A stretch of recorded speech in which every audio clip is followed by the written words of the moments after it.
Just a good old Ford bell housing. That one is cracked, that one is missing, and that one stayed on the engine. Enjoy the rest of the video in our Ford Purgatory. Hey guys, Redneck Computer Geek here. Something a little bit different.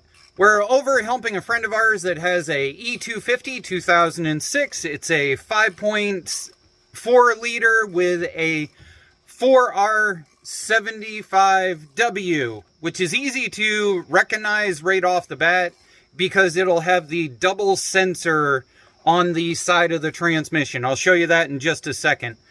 There's about 3 different variants of this transmission, along with a early variant that has a 2-hole starter, which I learned the hard way was what was in one of my vans and I can't use for my project.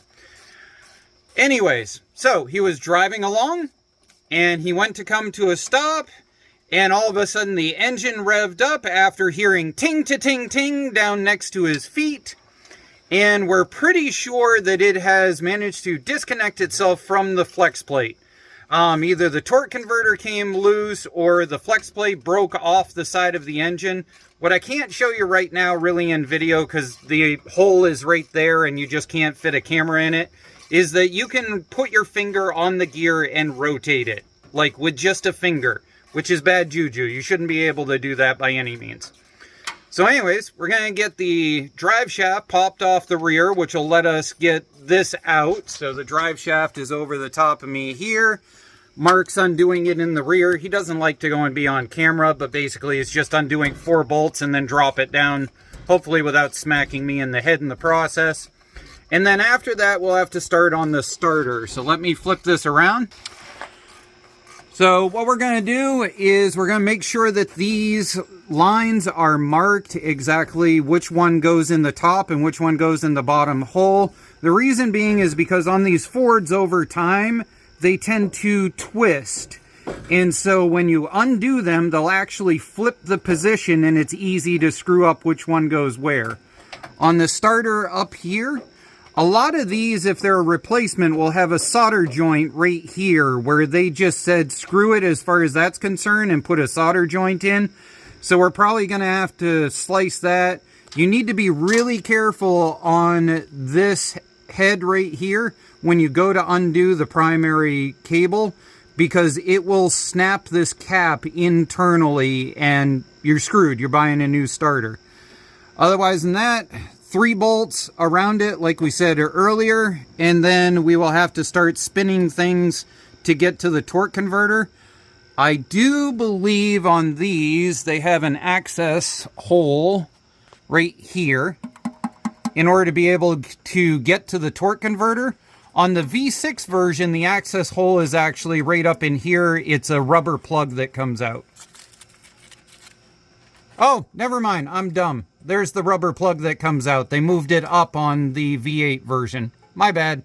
Mark wins. The ghosty hand wins this round. We're working right now on pulling the starter out instead of trying to undo this and pop the whole entire assembly. There is a 13mm bolt that is up in there that you have to snake an extension up in while putting your ratchet right about here. It just sucks. You're going to have to swap a bunch of extensions around in order to figure out exactly which one fits. Over on the other side here, Mark's got this pulled around so that we can actually see where the torque converter nuts are. There's 4 of them and they should be 14mm. That's what we found on mine and it seems to be on this one. I really kind of give on this access hatch up here. It's easier to get the stuff down in this area. Normally you do heated nuts for Christmas, but around here we do them all year because Rust Belt life. Oh yeah, that's good and hot. Just a little smoking. Let's see if we can one-hand pop the adjuster off here. So you gotta push this tab this way. So you push and then push up, like so. And now, in theory, this should come off of here. Yeah. course, it's not going to do it since we're in video. Yeah, that's in rough condition. Had to pry it just a tad bit and it popped right out of there. And you guys think that my 4-post lift being outside was sketchy. Look at this ancient thing out here. Although, in its defense, the safety locks actually do work. Just hope it doesn't fold on me and kill me. We're finally at the top. We've got our nice cracked Ford bell housing here. Got our nice cracked Ford bell housing right there. Luckily, the connectors actually came loose. They're a little bit corroded on the inside, but not bad. So you just push down on that and pull out on both of these. I don't know why Ford used such nice, simple, easy ones here, but all the others are like this push to disconnect hell. Mark seems to think he's going to get both of those barbs to come out of there for the transmission lines. You guys post a comment down below. Do you think he was successful, or do you think we cut them off and ran rubber hose to the front? Go ahead, post your forecast. What do you think? Otherwise than that, I've got to undo the couple of bolts here and pull that back. The strange hands in strange places would like to tell the internet that he wins and both of the lines came free, and the comment section can go to hell. Have a good day. Not that I can get a video clip of where it is Mark has that palm ratchet stuffed all the way up the backside of this engine bay. But the gist of the situation is this needs to come loose and it needs to go straight up and not back. So this has to get pried forward while lifting that up. It just... Thanks, Ford.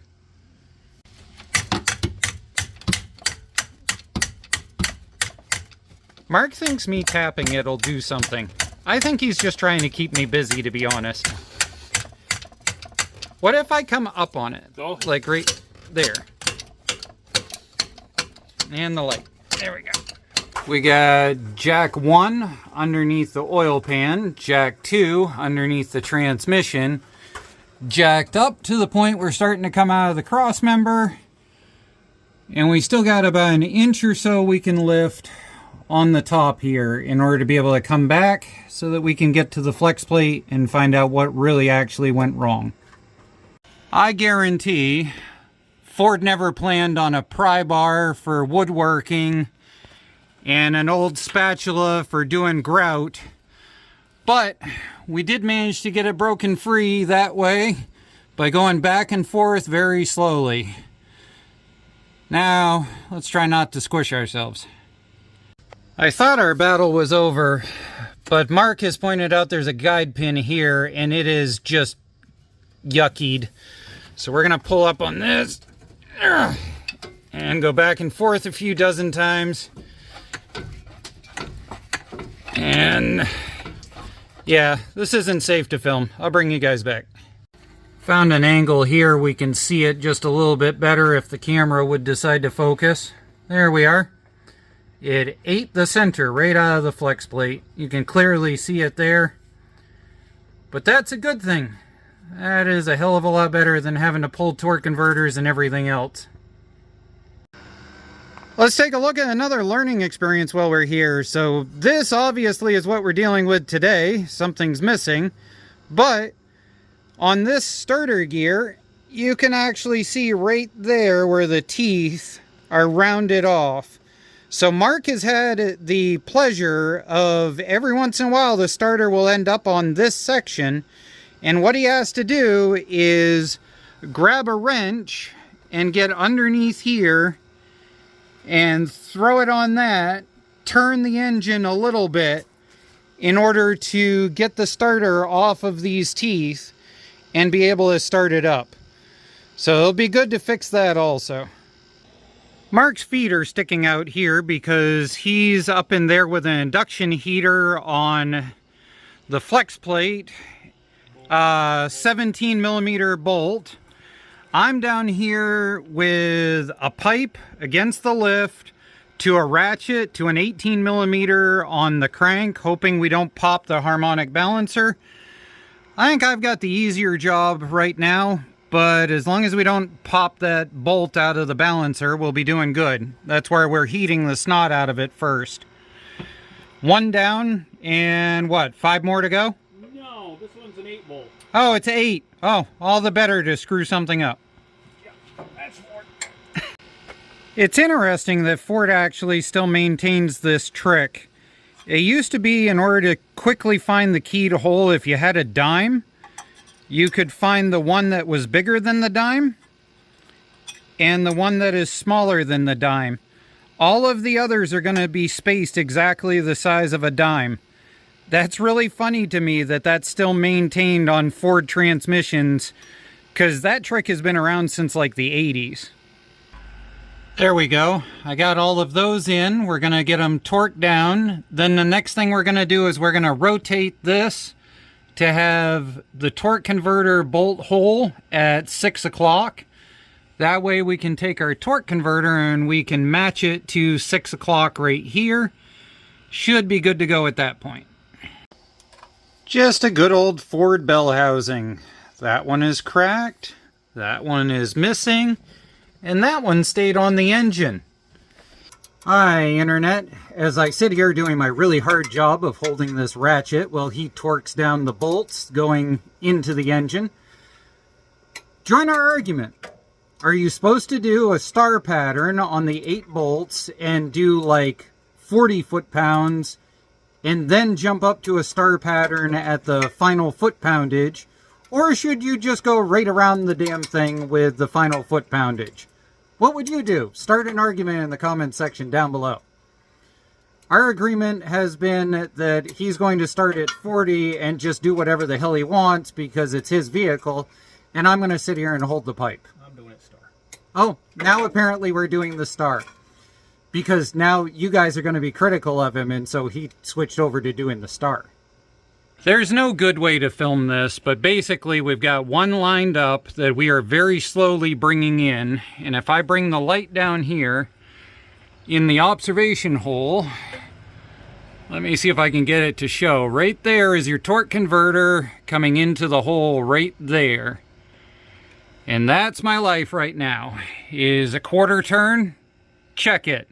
Quarter turn on the other side, and check it. It sucks, but slow and steady. JB Weld, broken off piece, judgmental comment section, have at.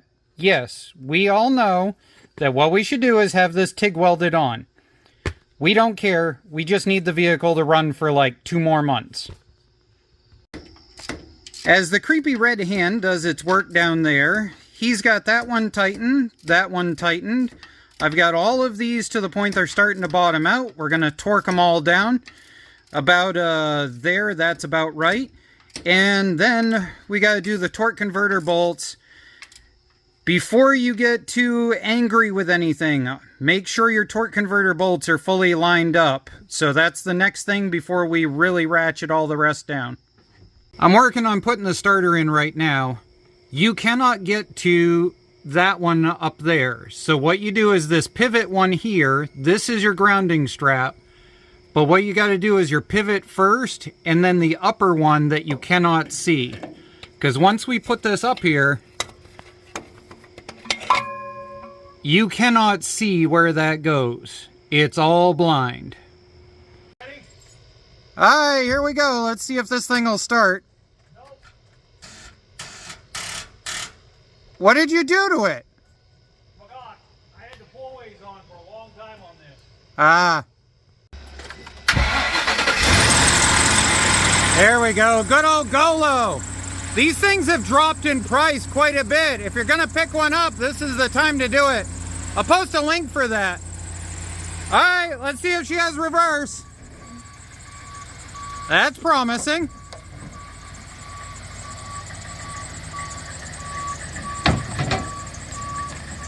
Well, it's a lot better than dead on the side of the road. What about forward? There we go, we got forward.